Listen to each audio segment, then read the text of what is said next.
Hello guys, NLEX C5 Northlink Expressway update mga kababayan. Ito na po ang ating makikita mga kababayan, dito ay wasak na po.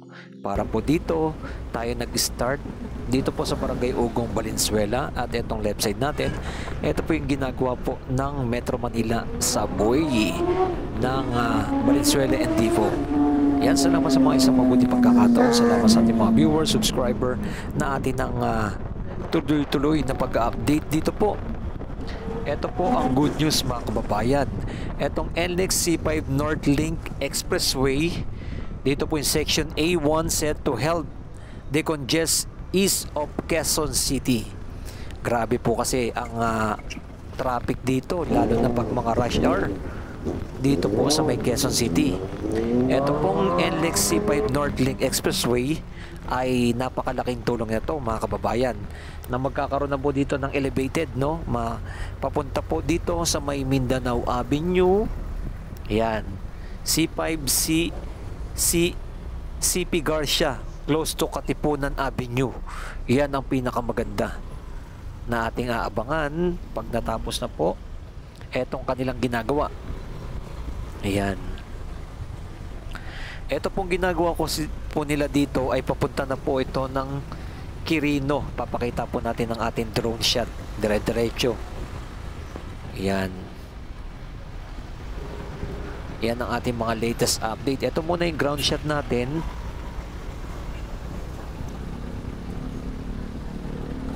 Pakita muna natin yung kaganapan dito ng ground shot. Ayan. Right side, papunta po ng NLEX yan.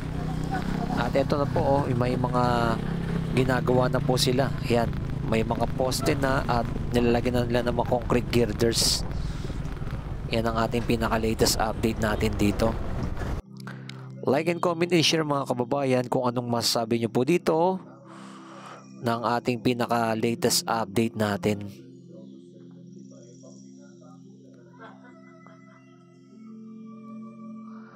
Ayan. Ito po yung pinaka-drone shot natin. Nag-start po tayo dito sa may Barangay Ugong, Valenzuela. At ito na po. Dire-diretso po yan.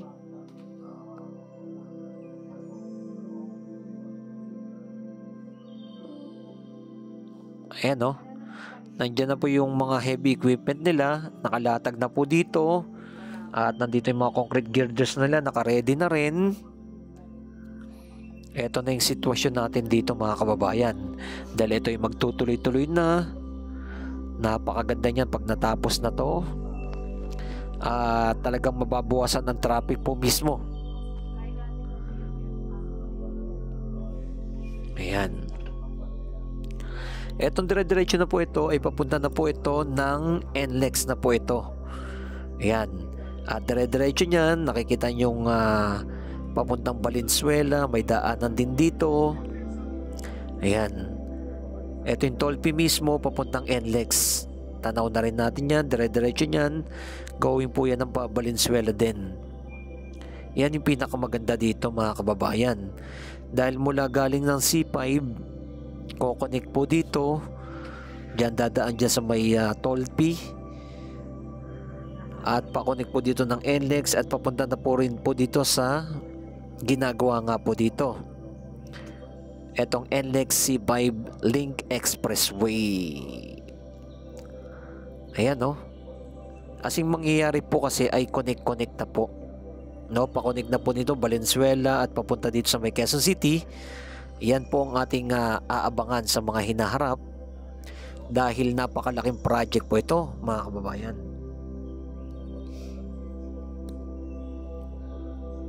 Motorists and Metro Manila can expect additional expressway access, and NLEX Corporation officially start construction of the NLEX C5 North Section A project. The entire NLEX C5 North project extend the 11.3 kilometer from Mindanao Avenue to C5 to CP Garcia, close to Katipunan Avenue. Ayan, dito makikita nyo dyan sa may river dyan. Pagtawid na po dito, ito po yung napakaraming mga bahay dito ay ginigiba na po. Yung nakaraan ay medyo hindi pa po yung open yung ating update dyan, pero ngayon totally yung pinakagitna wala na pong mga bahay na giba na po. Ayan oh, wasak na po yung mga bahay dito na mga nakatira dito. At ang good news naman po, meron silang relocation. Ang relocation niyan doon po mismo sa may Cavite, Naik Cavite, meron tayong video. Doon po ang relocation po nila. Sa Naik Cavite naman po. Ito pa po yung mga tatamaan ng mga bahay yan. Dire-diretso yan. Papuntang sa Uyo po ito. Yan po yung mga bahay na mga gigibain pa. Meron naman pong nagiba na sa bandang unahan. Ayan, makikita ninyo. Ayan o. Dito wala na pong mga bahay o. Ito yung bahay na ginigiba na rin yan. Dire-diretso pa po yan. Papunta na po ng kalsada ng Quirino Highway. Ayan, dire-diretso po. Yan ang ating aabangan sa mga hinaharap. Ayan o. From Mindanao Avenue to C5. Tapos CP Garcia close to Katipunan Avenue mangyayari. Ayan, dire-diretso nyan. Ang dami pa pong mga bahay na mga gigibain dito. Ito na po yung Quirino Highway. Ayan oh. Grabe po yung trapiko. Kitang-kita nyo naman po. Dito po sa may Sauyo Market and Quirino Highway. Ayan oh. Talagang bumper to bumper na po nangyayari dito. Ang traffic pag ganitong oras ng umaga, alas 8, alas 9, alas 7, napakahirap ng biyahe dito sa may Quirino Highway. Sa lahat ng mga nakatira dito ay ito yung kanilang nararanasan papuntang Novaliches, papuntang SM Fairview. Ay grabe po traffic dito sa Quirino Highway. Ayan. Dito naman papunta naman po ng Sangandaan at palabas na po ng NLEX, papuntang Balintawak na po ito. Etong dire-diretso na kalsada na yan. Yan po, talagang kinakailangan talaga po itong matapos itong NLEX C5 Nordling Expressway. Napakalaking tulong po ito sa Quezon City na mababawasan ang traffic. Talagang malaking tulong.